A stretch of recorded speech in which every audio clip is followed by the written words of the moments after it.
Me Pallavi, simply cook with पल्लवीमध्ये तुमचं खूप खूप मनापासून स्वागत आहे। इथे आपण आता गुलगुले बघत आहोत। त्यासाठी साहित्य म्हणजे हाफ टीस्पून मीठ घेतलेलं आहे, 1 टीस्पून बडीशेप, 1 टीस्पून सुंठ पावडर घेतलेली आहे। इथे 1 मोठा कप आपण चिरलेला गूळ घेतलेला आहे। हा सेंद्रिय गूळ आहे, तुमच्या घरी जो गूळ असेल तो तुम्ही घेतला तरी चालेल। आणि 1.5 टीस्पून आपण गव्हाचं पीठ घेतलेलं आहे। चला तर मग रेसिपीला सुरुवात करूया।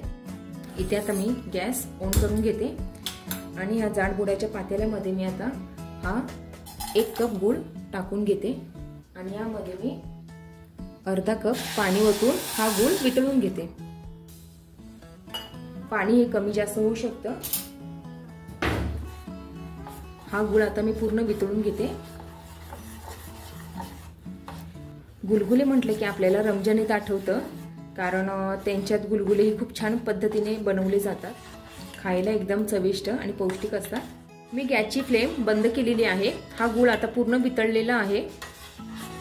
आता या मिश्रणाला थोडे आपण गार करून घेऊया। मिश्रण गार झालेले आहे।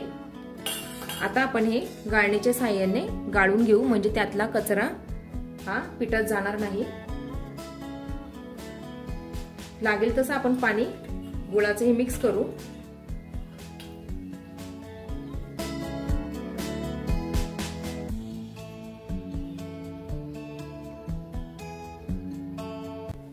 हा गूळ सेंद्रिय असल्यामुळे जास्त काळा आहे।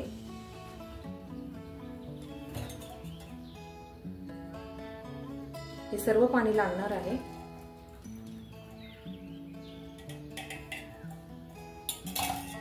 मला अजून 2-3 चमचे पाणी लागणार आहे। अंदाजानुसार तुम्ही टाका, एकदम टाकू नका। जर तुम्हाला वाटत असेल तर अजून पाणी तुम्ही ऍड करू शकता, पिठानुसार आहे ते।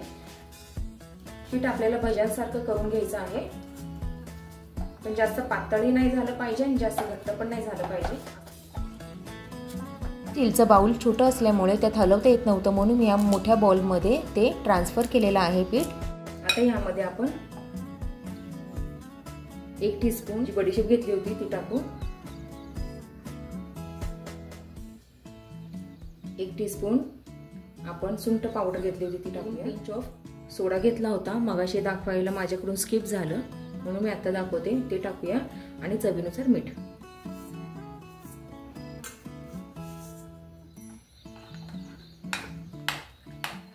हे सर्व आता आपण एकजीव करून घेऊया, हलवून घेऊ चांगलं आता हे।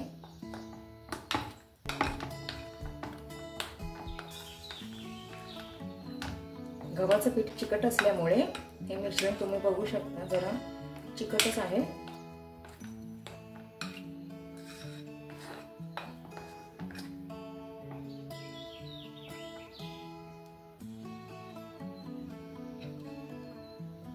इतपत हे पातळ आहे पीठ। आता आपण याचे गुलगुले पाडून घेऊ। यात मी तेल ओतून घेते। आता जास्त आपल्याला गरम पण नाही करायचं आहे, मीडियमच आपल्याला हीट ठेवायची आहे। कारण काय होईल ना, आपण ह्याच्यात गुळ टाकल्यामुळे ते आतून कच्चे राहतील आणि गुळाचा कलर डार्क होईल, त्याच्यामुळे। आता इथे मी तुम्हाला एक ट्रिक दाखवते। हे मी पाणी घेतलेलं आहे फुलपात्रात आणि हा आपला हाफ टीस्पूनचा चमचा आहे, तर मी हा त्याच्यात बुडवते आणि तुम्हाला दिसतंय का, मी हे असे ते हे करून आता ह्याच्यात मी गुलगुले सोडते। तुम्ही हाताने पण सोडू शकता, मी तुम्हाला हाताने पण सोडून दाखवते।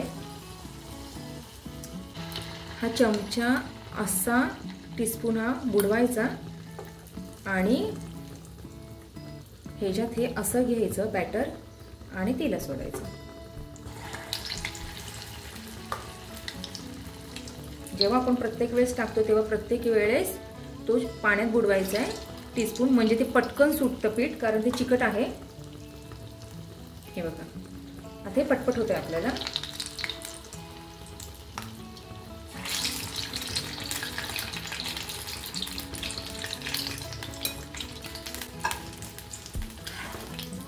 हलवून घेते मी।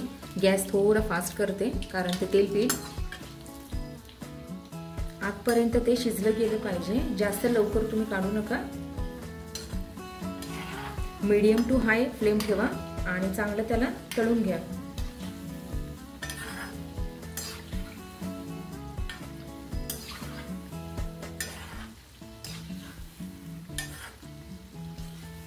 हे गुलाबजाम सारखे दिसत आहेत ना, गोल गोल असल्यामुळे. टीस्पूनमुळे याचा आकार छान आलेला आहे. तसा हाताने होत नाही आणि हाताचं खूप म्हणजे खूप चिकट होतात असे हात, आणि परत तो चमचा आपल्याला धरायला मग ते सारखं हात वॉश करावा लागतो. म्हणून मला ही आयडिया आवडते. आता हे तळलेले आहे, जास्त डार्क करू नका, नाहीतर ते काळे गुलाबजाम होतील. काढून घेऊ. तुम्हाला मी म्हटल्याप्रमाणे हाताने पण आता करून दाखवते. हात आहे ना थोडासा पाण्यात डिप करते आणि हे टाकते.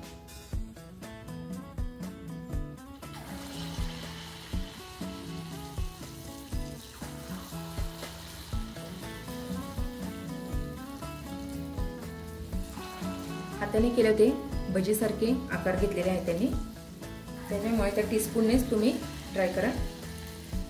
आकार गोल गुलगुल्यांसारखं झालंय त्याचा, भज्यांसारखा नाही.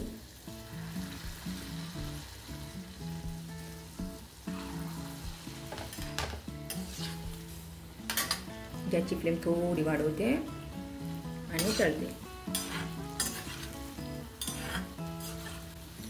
तेल जास्त गरम झालं ना, मग त्याची गुळामुळे काय होतंय, वरची साईड आहे ना ही लवकर काळी होतीये, डार्क होतीये. लो टू हाय फ्लेमवर तुम्ही ते तळा.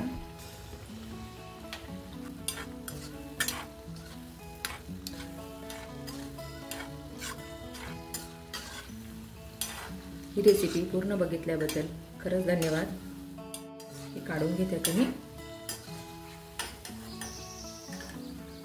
हा आकार आणि हा आकार बघा तुम्ही, हा गोल आलेला आहे आणि हा जो हाताने केलेला आहे ना तो थोडासा आबडधोबड आलेला आहे.